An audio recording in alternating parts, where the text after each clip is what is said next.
Hello friend, welcome to our channel continue study.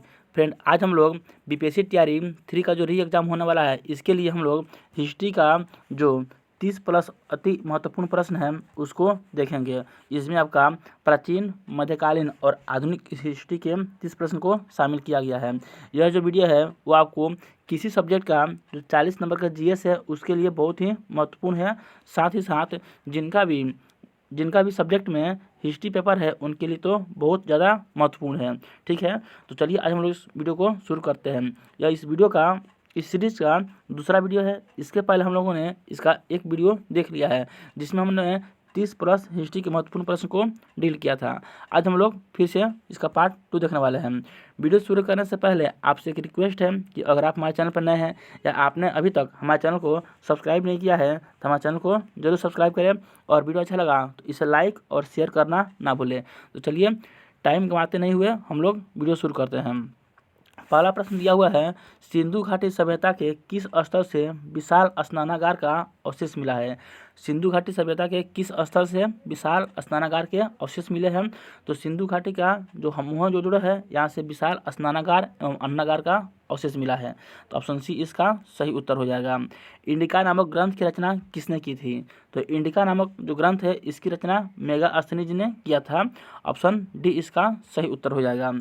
Bharat और 10 राजाओं के बीच युद्ध जिसका नाम था 10 राज युद्ध किस नदी के तट पे हुआ था। तो जो 10 राज का युद्ध था वह पुरुषनी नदी के तट पे हुआ था। पुरुषनी नदी को ही रावी नदी के नाम से जानते हैं, तो इसको भी याद रखना है। ऑप्शन सी इसका सही उत्तर हो जाएगा।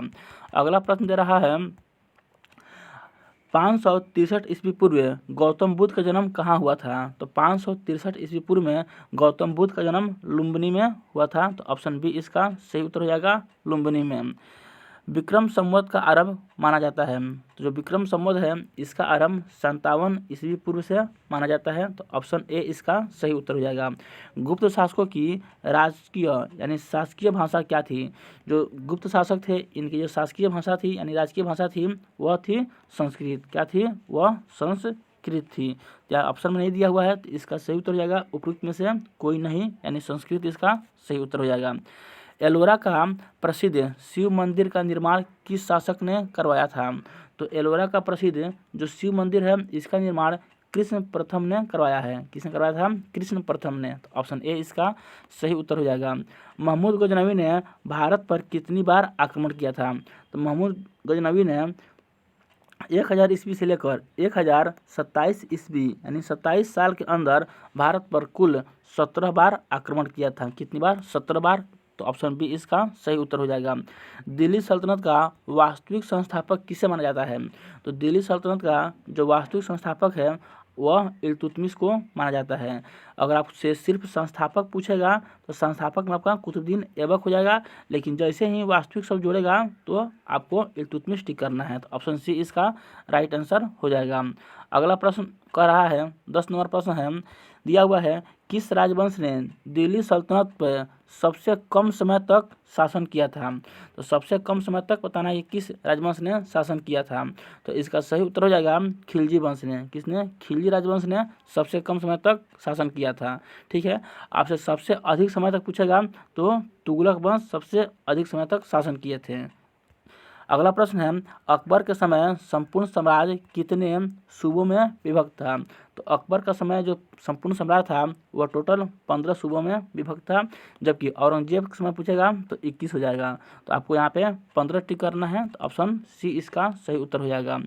अगला प्रश्न बोल रहा है कि एक तरफ यूरोपीय देश है और एक तरफ उनके द्वारा स्थापित प्रथम कारखाना है। आपको इसको मैच करना है और देखना है कि कौन सुमेलित नहीं है, यानी आपको जो सुमेलित नहीं है उसको चूज करना है। तो पुर्तगालियों ने अपनी पहली फैक्ट्री कोची में स्थापित की, ये तो सुमेलित है। डेनिश ईस्ट इंडिया कंपनी ने त्रैकोवर में अपनी पहली फैक्ट्री स्थापित की, यह भी सही है।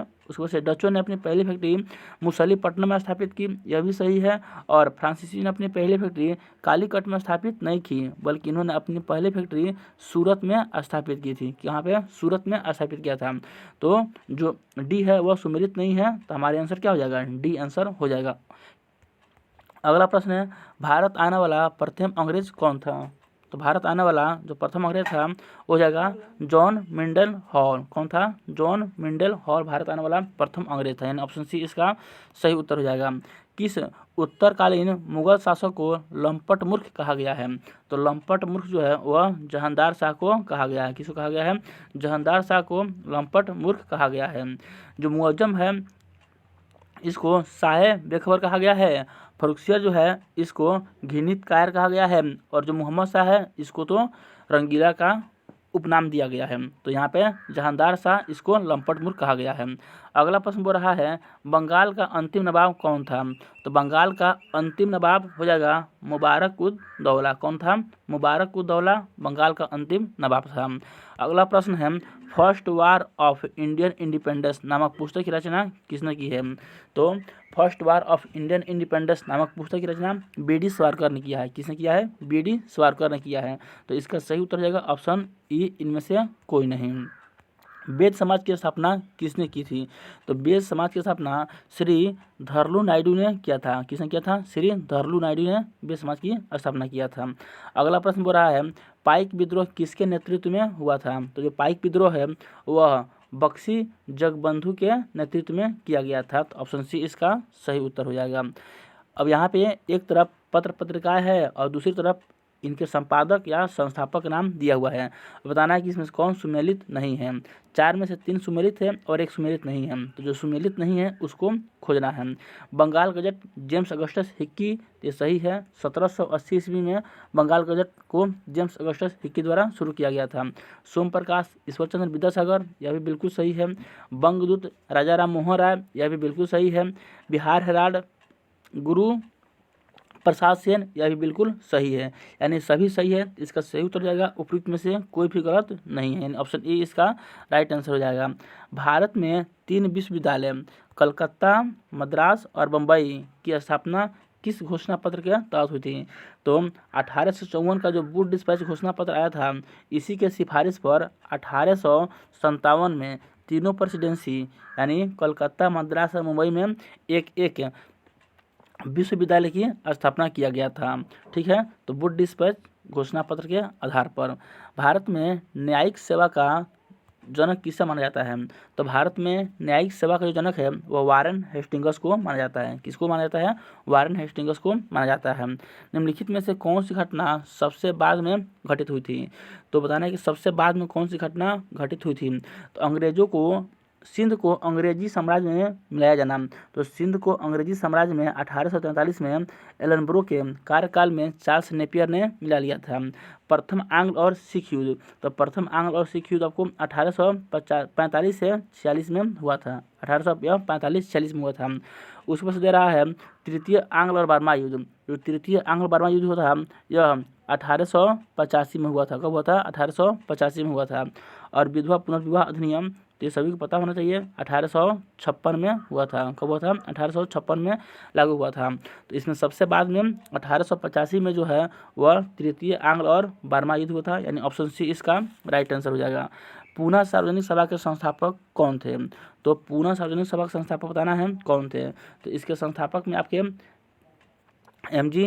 रानाडे आ जाएंगे, जी.वी. जोशी आ जाएंगे और एस.एच. चिपलंकर ये भी आ जाएंगे, यानी उपयुक्त में से एक से अधिक इसका राइट आंसर हो जाएगा। अगला प्रश्न है भारतीय राष्ट्रीय कांग्रेस के प्रथम अंग्रेज अध्यक्ष कौन थे? तो भारतीय राष्ट्रीय कांग्रेस का जो इलाहाबाद में 1888 में अधिवेशन हुआ था उसी में कांग्रेस के प्रथम अंग्रेज अध्यक्ष बने थे। तो इसका सही उत्तर जाएगा। और कौन बने थे? तो जॉर्ज यूल बने थे। तो जॉर्ज यूल इसका सही उत्तर हो जाएगा। निम्नलिखित में से किस तिथि को बंगाल विभाजन की घोषणा की गई थी? यहाँ पे बंगाल विभाजन की घोषणा पूछ रहा है। तो बंगाल विभाजन की जो घोषणा है वो आपको 20 जुलाई 1905 को किया गया था। कब किया गया था? 20 जुलाई 1905 को किया गया था। जबकि बंगाल विभाजन कब से प्रभावी हुआ? तो 16 अक्टूबर 1905 से बंगाल विभाजन प्रभावी हुआ। तो आपका आंसर सही हो जाएगा, 20 जुलाई 1905 को बंगाल विभाजन की घोषणा की गई थी। लंदन में कर्जन वायली की हत्या किसने की? तो लंदन में कर्जन वायली की हत्या मदन लाल धिंगरा ने कर दिया। कब? 1909 में मदन लाल धिंगरा ने कर्जन वायली की हत्या कर दिया। और 1940 में ओडायर की हत्या किसने कर दिया? आपको कमेंट करके बताना है कि किसने किया था? ओडार की हत्या 1940 में। इस क्वेश्चन का आंसर आपको कमेंट करके बताना है। अगला प्रश्न है, असहयोग आंदोलन का प्रस्ताव किसके द्वारा प्रस्तुत किया गया था? तो असहयोग आंदोलन का प्रस्ताव 1920 में चित्तरंजन दास द्वारा नागपुर अधिवेशन में, कांग्रेस का जो नागपुर अधिवेशन हुआ था वहाँ पे प्रस्तुत किया गया था। तो इसका सही उत्तर हो जाएगा उपयुक्त में से कोई नहीं, क्योंकि यह चित्तरंजन दास द्वारा प्रस्तुत किया गया था।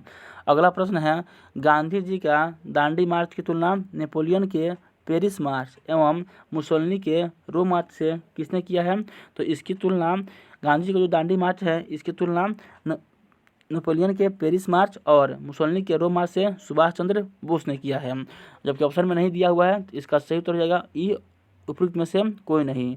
1937 के चुनाव में कांग्रेस द्वारा बहुमत प्राप्त प्रांतों की संख्या कितनी थी? तो कांग्रेस ने कुल 5 प्रांतों में पूर्ण बहुमत प्राप्त किया था, जबकि 8 प्रांतों में अपनी सरकार स्थापित किया था।